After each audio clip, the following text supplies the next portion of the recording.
అమ్మా రాణి, రాణి ఎక్కడున్నావమ్మా? తొందరగా రామ్మా. మావయ్య. అమ్మా రాణి, చాలా పెద్ద గుడ్ న్యూస్ అమ్మా. ఏంటి మావయ్య అది? మూతపడిన మన ఫ్యాక్టరీ మళ్ళీ తెరుచుకోబోతుంది.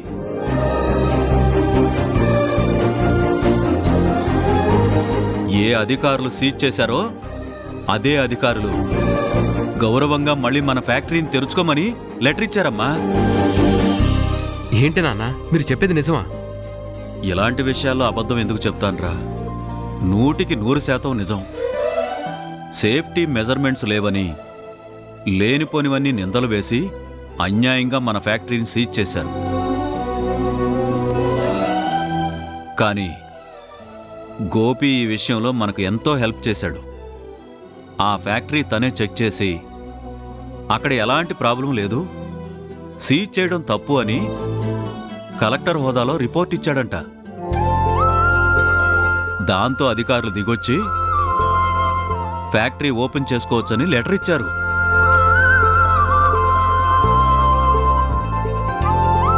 ఇక మన ఫ్యాక్టరీని గర్వంగా మనం ఓపెన్ చేసుకోవచ్చమ్మా. ఎలాంటి సందేహం లేదు.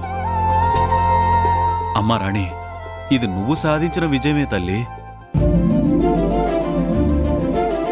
రాణి మంచితనమే రాణిని కాపాడుతుందండి. తను ఎప్పుడూ ఎవరికి అన్యాయం చెయ్యాలనుకోలేదు. తోచినంతవరకు అందరికీ న్యాయం చేసింది. తనకి చేతనైన సాయం చేసింది. మరి ఇలాంటి అమ్మాయికి దేవుడు అన్యాయం ఎందుకు చేస్తాడు? అందుకే అన్యాయంగా మూతపడిన ఫ్యాక్టరీని న్యాయంగా తెరిపించాడు. రత్తమ్మ, అన్ని వైపుల నుంచి కష్టాలు చుట్టుముట్టాయని భయపడ్డాను.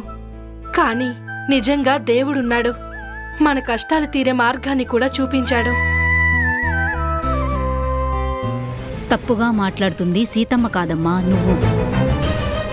భర్త భర్త అని చెప్పుకోవడం కాదు, భర్త ఎలాంటి పరిస్థితుల్లో ఉన్నాడో ముందు తెలుసుకో.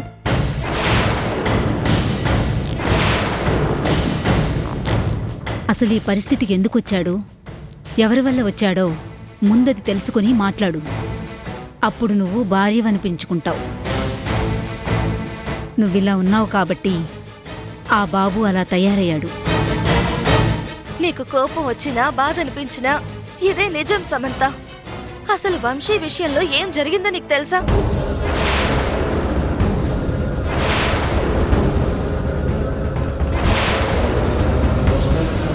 ఇది జరిగింది.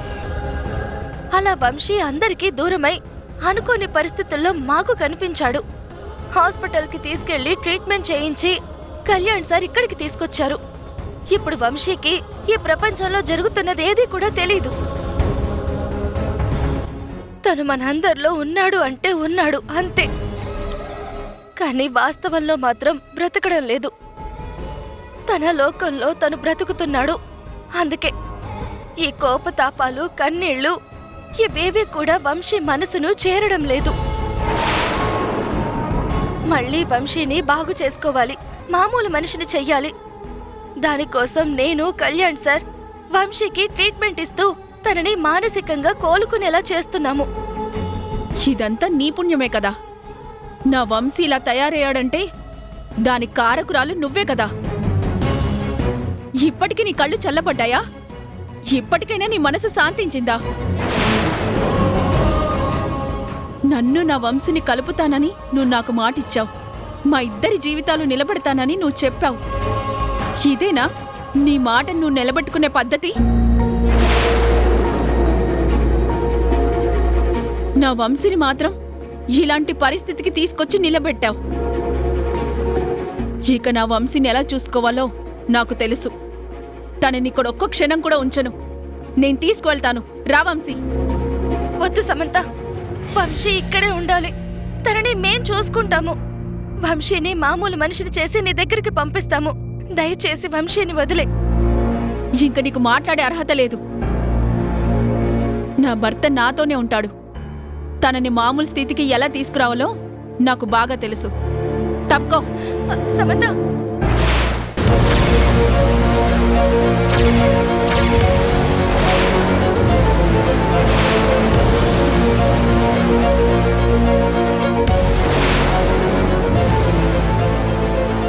వంశీని ఎక్కడికి తీసుకెళ్తున్నారు? మా ఇంటికి తీసుకువెళ్తున్నాను. అదేం తప్పు కాదే. తనిలా పరా ఇంట్లో ఉంటేనే తప్పు. తనకంటూ ఒక ఇల్లుంది. నేను తన భార్యని, నేనున్నాను. అందుకే మా ఇంటికి తీసుకువెళ్తున్నాను. నీ భర్తను నువ్వు తీసుకెళ్తానంటే మాకెలాంటి అభ్యంతరం లేదు. కానీ వంశీ ఇప్పుడు నా పేషెంట్. తనని నేనెక్కడికి పంపించను. తను పూర్తిగా కోలుకున్నాకే పంపిస్తాను. అంతవరకు వంశీ ఎక్కడికి రాడు. ఆ మాట చెప్పడానికి మీరెవరు? ఈ ప్రపంచంలో భర్త మీద భార్యకి మించిన హక్కు ఎవ్వరికీ ఉండదు. వంశీ నా మెడలో తాళి కట్టిన భర్త. ఓ, భర్త అని ఇప్పుడు గుర్తొచ్చిందా? వంశీ నాతో ఏం చెప్పాడో తెలుసా? నీ ప్రేమ మొత్తం నటన అని.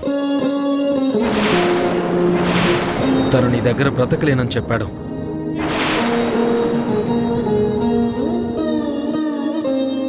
నీ స్వార్థం కోసం నువ్వు ఎంతకైనా తెగిస్తావని వంశీ నీ గురించి మొత్తం నాతో చెప్పాడు. అలాంటి నీతో తను జీవించలేనని నా దగ్గర కన్నీళ్లు పెట్టుకున్నాడు. ఫ్యాక్టరీని అభివృద్ధి చేయిస్తున్నాము. మీరు పెద్ద దిక్కుగా మా ముందు ఉండి నడిపించవలసిన బాధ్యత మీదే. ఈ విషయంలో ఆయన నిర్ణయం కూడా అదే. అవును నాన్న, నేనే చెప్తున్నాను. మీరు ఈ చైర్లో కూర్చోండి. మల్లేష్, అమ్మా, మావయ్య గారికి ఈ దండ వేయి. అలాగే అమ్మా.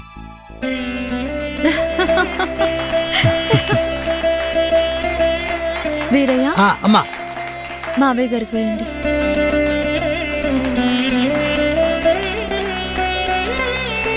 ఇవ్వండి, కూర్చోబెట్టండి. అంజీ, పట్టుకో.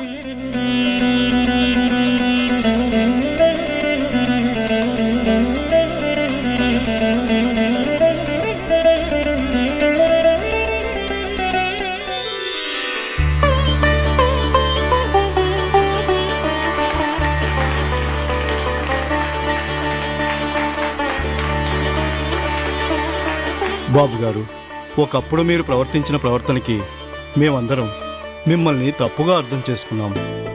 రాధాబాబు లాంటి ఉత్తముడు మీ కడుపున ఎలా పుట్టాడు అనుకున్నాము. కానీ ఈరోజు మీరు కూడా ఇలా మారిపోయారు.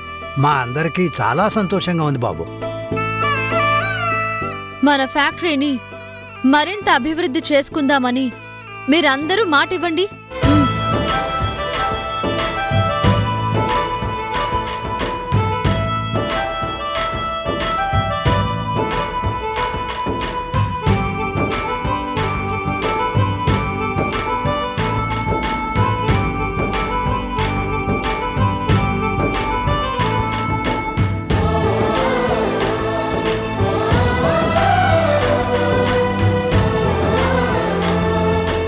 నేను చేసిన పాపాలు నాకు అవిటితనాన్ని ఇచ్చినా ఇప్పుడు నా కళ్ళు తెరుచుకున్నాయి.